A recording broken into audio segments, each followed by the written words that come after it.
ورنہ کب کی خودکشی کر چکی ہوتی، اور اس انتقام کے لیے مجھے تمہاری مدد کی ضرورت ہے۔ کیا تم یہ چاہتی ہو کہ میں چودھری کو قتل کر دوں؟ جھورے نے پوچھا۔ نہیں، میں چودھری کو زندہ رکھ کر ذلیل کرنا چاہتی ہوں۔ مجھے تم سے مفت مدد نہیں چاہیے، میں تمہاری محنت کا معاوضہ تمہیں دوں گی۔ جو کام میں تم سے لینا چاہتی ہوں وہ تمہارے لیے بہت آسان ہے۔ کچھ پتہ تو چلے کہ کام کیا ہے۔ جھورے، میں اکثر تمہیں چھپ کر دیکھتی رہتی ہوں، مجھے معلوم ہے کہ تمہارا پیشہ ڈکیتی ہے، مگر میرا دل کہتا ہے کہ تم مجھے مایوس نہیں کرو گے۔ میں نے ہمیشہ یہ محسوس کیا ہے کہ تم دلیر اور وعدہ وفا کرنے والے مرد ہو۔ میں جو منصوبہ تمہیں بتانے والی ہوں اس پر میں نے کئی ہفتوں سے غور کیا ہے۔ بہت سیدھا سادہ منصوبہ ہے۔ میں یہ چاہتی ہوں کہ تم مجھے اور ریحانہ کو اغوا کر لو۔ موقع میں تمہیں فراہم کر دوں گی۔ تمہیں اور ریحانہ کو اغوا کر لوں، لیکن اغوا کے بعد کیا ہوگا؟ مجھے معلوم ہے کہ تمہارا جتھا بہت مضبوط ہے۔ تم اس کام کے لیے 3 آدمی تیار کرو، انہیں ساری بات سمجھا دینا۔ یہ نہ بتانا کہ منصوبہ میں نے بنایا ہے، مگر انہیں یہ سمجھا دینا کہ وہ میرے ساتھ کوئی زیادتی نہ کریں اور جب میں چاہوں مجھے جانے دیں۔ ریحانہ خوبصورت لڑکی ہے، میں یہ چاہتی ہوں کہ تمہارا کوئی آدمی ریحانہ کے ساتھ شادی کر لے یا کسی بڈھے کے ساتھ اس کی شادی کر دے، جس طرح چودھری نے تمہارے ساتھ کیا تھا۔ ہاں، میں یہی چاہتی ہوں۔ میرے انتقام کی آگ تو اسی طرح ٹھنڈی ہو سکتی ہے۔ دوسری بات، میں یہ چاہتی ہوں کہ اغوا کا شک چودھری دوست محمد پر جائے۔ ان دونوں چودھریوں کی آپس میں بڑی سخت دشمنی ہے۔ شک کی وجہ سے دونوں کا آپس میں ضرور ٹکراؤ ہوگا۔ جھورا اس کی باتیں سن کر حیران ہو رہا تھا۔ اس نے پوچھا، اور تم دونوں کا اغوا کس طرح ہوگا؟ میں کسی روز قصبے جاؤں گی اور ریحانہ کے ساتھ تانگے میں واپس آؤں گی۔ میں تمہیں اپنے پروگرام کے بارے میں 2-4 روز پہلے بتا دوں گی۔ تم اپنے آدمیوں کو سمجھا دینا، وہ راستے میں سے ہمیں اغوا کر لیں گے۔ جھورے نے کہا، ایک بات ذہن میں رکھ لو، جن آدمیوں کو میں اس کام پر لگاؤں گا وہ کوئی شریف آدمی نہیں ہوں گے۔ یہ خطرہ تو مول لینا ہی پڑے گا، صادقہ بیگم نے کہا۔ تم انہیں میرے بارے میں سمجھا دینا۔ جھورے نے کہا کہ وہ سوچ کر جواب دے گا۔ صادقہ بیگم نے کچھ رقم جھورے کو دی اور جس راستے سے آئی تھی اسی راستے سے واپس چلی گئی۔ اس کے بعد اس نے ہر دوسرے تیسرے روز رات کے وقت جھورے سے ملنا شروع کر دیا۔ جھورا اس کی مدد کرنے پر تیار ہو گیا اور دونوں کئی ہفتوں تک منصوبے کی اونچ نیچ پر غور کرتے رہے۔ صادقہ بیگم نے وقتاً فوقتاً جھورے کو پیسے بھی دینا شروع کر دیے۔ پروگرام یہ بنا کہ دونوں عورتوں کو اغوا کے فوراً بعد لاہور پہنچا دیا جائے گا اور الگ الگ رکھا جائے گا۔ جب جھورے نے بات ختم کی تو میں نے پوچھا، کیا تم بھی اغوا کی کارروائی میں شامل تھے؟ نہیں، میں اس کارروائی میں شامل نہیں ہوا تھا، اس نے جواب دیا۔ میں اغوا کے وقت حویلی میں موجود رہنا چاہتا تھا تاکہ چودھری کو مجھ پر ذرا سا بھی شک نہ ہو۔ تمہارے جن آدمیوں نے ریحانہ کو اغوا کیا ہے ان کا ٹھکانہ کہاں ہے؟ تینوں ضلع ملتان کے رہنے والے ہیں۔ میری ان سے معمولی جان پہچان تھی، وہ لوگ اتفاق سے مجھے مل گئے تھے۔ میرا ان سے کوئی خاص تعلق نہیں ہے۔ میرا خیال ہے کہ وہ ریحانہ کو ملتان لے گئے ہوں گے، مجھے اچھی طرح معلوم نہیں ہے۔ قدر توقف کے بعد اس نے کہا، ملک صاحب سچ پوچھے تو میں نے صادقہ بیگم کا کام کرنے سے انکار کر دیا تھا، مگر اس کے آنسوؤں نے میرا بیڑا غرق کر دیا۔ اس نے ایسے دردناک طریقے سے اپنی کہانی سنائی کہ میرے جیسا پتھر دل بندہ بھی موم ہو گیا۔ اگر مجھے معلوم ہوتا کہ اس کے انتقام سے اتنی تباہی ہوگی تو میں کبھی اس کا ساتھ نہ دیتا۔ استاد نے سچ کہا تھا، عورت کا حسن اور اس کے آنسو بڑے بڑوں کا تختہ کر دیتے ہیں۔ ہائے، کتنے آدمی اس عورت کے انتقام کے چکر میں قبروں میں جا پڑے، کتنے جیل میں پڑے ہیں، اور میں جو شیر کی طرح گرجتا اور گھوڑے کی طرح دوڑتا تھا، لولا لنگڑا ہو کر آپ کے سامنے پڑا ہوں۔ لیکن ساری مقدر کی بات ہے، یہ بربادی میری قسمت میں لکھی تھی۔ جھورے، کیا تم سچ کہتے ہو کہ تمہیں ان 3 اغوا کرنے والوں کا ٹھکانہ معلوم نہیں ہے؟ بالکل سچ کہتا ہوں، اگر جھوٹ بولنا ہوتا تو ساری بات ہی نہ بتاتا۔ اس نے دونوں ہاتھ جوڑے۔ اگر اللہ نے مجھ پر کرم کیا اور میں اس مصیبت سے چھوٹ گیا تو باقی زندگی کسی اللہ والے کی خدمت کرتے ہوئے گزار دوں گا۔ ہاں بچو، اب تو تم اللہ والے کو ہی ڈھونڈو گے، میں نے کہا۔ ایک ٹانگ سے کیا خاک وارداتیں کرو گے؟ مزہ تو جب تھا کہ دونوں ٹانگوں کے ہوتے ہوئے کسی اللہ کے بندے کی خدمت کرتے۔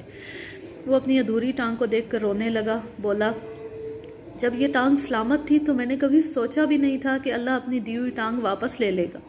میرے جیسے نامرادوں کو کچھ کھو کر ہی سمجھ آتی ہے۔ ملک صاحب، میری آپ سے ایک التجا ہے، آپ مجھے وعدہ معاف گواہ بنا لیں۔ میں چودھری کا سارا کچا چٹھا عدالت میں بتا دوں گا۔ اب مجھے اللہ کے سوا کسی کا ڈر نہیں ہے۔ میں نے چوریاں اور ڈکیتیاں بہت کی ہیں، مگر آج تک کسی آدمی کو قتل نہیں کیا۔ آپ کی بڑی مہربانی ہوگی، مجھے وعدہ معاف گواہ بنا لیں۔ میں نے اسے جواب دیا کہ وقت آنے پر دیکھا جائے گا۔ اسی شام میں سادہ لباس میں صادقہ کے گھر پہنچ گیا۔ اس کا باپ مظہر حسین گھر میں ہی تھا۔ وہ ایک سادہ طبیعت معمر شخص تھا۔ اس نے مجھے بیٹھک میں بٹھایا اور بتایا کہ اس کی بیٹی ظالموں کے چنگل سے چھوٹ کر گھر پہنچ گئی ہے۔ میں اسی سے ملنے آیا ہوں۔ میں نے کہا اسے یہاں بلائیں۔ وہ اندر گیا اور صادقہ بیگم کو بلا لایا۔ اس نے شوخ رنگ کا ریشمی سوٹ پہن رکھا تھا۔ وہ 26-27 سال کی ایک حسین خاتون تھی، تاہم اس کے چہرے پر ایک خاص قسم کا رعب اور پختگی پائی جاتی تھی۔ یہ پختگی ان حالات کی مرہون منت معلوم ہوتی تھی جن سے وہ گزر کر آئی تھی۔ اس نے مجھے سلام کیا اور کرسی پر بیٹھ گئی۔ میں نے رسمی کلمات کے بعد کہا، صادقہ بیگم، میں اغوا کی کہانی سننے آیا ہوں۔ وہ چند لمحوں تک سر جھکائے بیٹھی رہی، پھر بولی، بس جی، اللہ کے فضل اور ماں باپ کی دعاؤں کے توفیل بچ کر اپنے گھر آ گئی ہوں۔ ڈاکوؤں نے ہمارا جو اشر کیا ہے اسے میں ہی جانتی ہوں۔ کوئی شریف لڑکی اپنی زبان سے یہ کہانی نہیں سنا سکتی۔ کہانی تو تمہیں سنانا ہی پڑے گی کیونکہ یہ پولیس کیس ہے اور ریحانہ ابھی ڈاکوؤں کے قبضے میں ہے۔ اس کی ایکٹنگ قابل دید تھی۔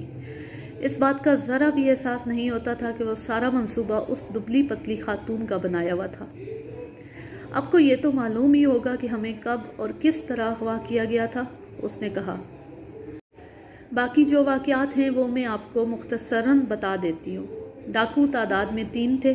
ان کے پاس ریوالور اور خنجر تھے۔ تانگے سے اغوا کرنے کے بعد وہ ہمیں ایک ویران سے ڈیرے پر لے گئے اور ایک کوٹھری میں بند کر دیا۔ ان کی شکلیں بڑی خوفناک تھیں۔ انہوں نے ہمیں دھمکی دی تھی کہ اگر ہم نے شور مچایا تو وہ ہمیں قتل کر دیں گے۔ پہلی رات ہم نے اس کوٹھری میں گزاری۔ میں یہ نہیں بتا سکتی کہ انہوں نے ہمارے ساتھ کیا سلوک کیا تھا اور کیسی کیسی اذیتیں ہمیں دی تھی۔ اگلی صبح انہوں نے ہمیں دیہاتی عورتوں جیسے سوتی کپڑے پہننے کو دیے، بالوں میں دھول ڈال کر انہیں خراب کر دیا اور منہ ہاتھ دھونے کی اجازت نہیں دی۔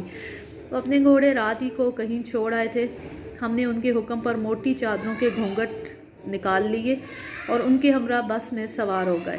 کئی روز تک وہ ہمیں مختلف شہروں میں پھراتے رہے۔ ان میں چک جھمرا، لائل پور، شیخوپورہ، سانگلا ہل اور لاہور شامل تھے۔ وہ ہمیں زیادہ تر ہوٹلوں میں رکھتے تھے۔ لاہور اسٹیشن پر مجھے فرار ہونے کا موقع مل گیا۔ وہ ہمیں ٹرین میں سوار کرانے کے لیے اسٹیشن پر لے گئے تھے۔ میں بھیڑ میں موقع پا کر فرار ہو گئی۔ ریحانہ کا مجھے کچھ پتہ نہیں کہ وہ کہاں ہے، کس حال میں ہے۔ صادقہ بیگم، کیا تم سمجھتی ہو کہ میں تمہاری اس کہانی پر یقین کر لوں گا؟ میں نے کہا۔ وہ چونک کر میری طرف دیکھنے لگی۔ بولی، میں آپ کا مطلب نہیں سمجھی۔ کمرے میں اس کے ماں باپ کے علاوہ اس کی بھابھی بھی موجود تھی۔ وہ سب بھی میری بات سن کر پریشان ہو گئے تھے۔ وہ لوگ صادقہ کے منصوبے سے بے خبر معلوم ہوتے تھے۔ میں نے صادقہ بیگم سے پوچھا، بی بی، جورے ماچھی کو جانتی ہو؟ ججی، نام تو سنا ہوا لگتا ہے۔ اس نام کا ایک آدمی شاید ہماری حویلی میں رہتا تھا۔ یہ نام اس مشہور ڈاکو کا نہیں جسے آپ نے چودھری رستم علی کے ہمراہ گرفتار کیا ہے؟ مظہر حسین نے کہا۔ ہاں، میں اسی مشہور ڈاکو کی بات کر رہا ہوں، میں نے صادقہ بیگم کو گھورتے ہوئے کہا۔ لیکن کچھ لوگ ڈاکوؤں کو بھی چکر دے جاتے ہیں۔ صادقہ بی بی، میں نے غلط تو نہیں کہا؟ اس کے چہرے پر ہلکی سی پریشانی نظر آنے لگی۔ بولی، پتہ نہیں آپ کیا کہنا چاہتے ہیں۔ جورا ماچھی چنی وال کے بلوے میں زخمی ہو گیا تھا، میں نے مزید کہا۔ ڈاکٹر نے اس کی داہنی ٹانگ کاٹ دی ہے۔ ٹانگ کٹنے کے بعد اس کی کایا پلٹ گئی ہے۔ یہ سمجھ لیں کہ بھیڑیا بھیڑ بن گیا ہے۔ اس نے جھوٹ اور ڈکیتی سے توبہ کر لی ہے۔ ہر وقت اللہ کو یاد کرتا ہے اور کہتا ہے کہ اگر اس مقدمے سے بری ہو گیا تو باقی زندگی کسی اللہ والے کے قدموں میں گزار دے گا۔ صادقہ بیگم مجھ سے نظریں چراتے ہوئے بولی، پھر تو ٹانگ کا کٹنا اس کے حق میں اچھا ہی ہوا، لیکن تمہارے حق میں اچھا نہیں ہوا۔ میں نے کہا، اس نے سچ بول دیا ہے۔ تھانہ دار صاحب، آپ کہنا کیا چاہتے ہیں؟ فاطمہ بی بی نے کہا۔ میری بیٹی کا اس ڈاکو سے کیا تعلق؟ جب 2 آدمی ایک ہی کشتی میں سوار ہوں یا ایک ہی حویلی میں رہتے ہوں تو تعلق ہو ہی جاتا ہے۔ صادقہ بیگم کچھ نہیں بولی۔ میں نے دیکھا اس نے اپنی پریشانی پر قابو پا لیا تھا۔ صادقہ بیگم، کیا یہ سچ ہے کہ اغوا کا منصوبہ تم نے بنایا تھا اور جورے ماچھی نے اس پر عمل درآمد کرایا تھا؟ اس نے بڑے سکون کے ساتھ جواب دیا، جی نہیں، یہ جھوٹ ہے۔ مجھے کسی منصوبے کا علم نہیں ہے۔ کیا تم جورے ماچھی کی زبانی سارا قصہ سننا پسند کرو گی؟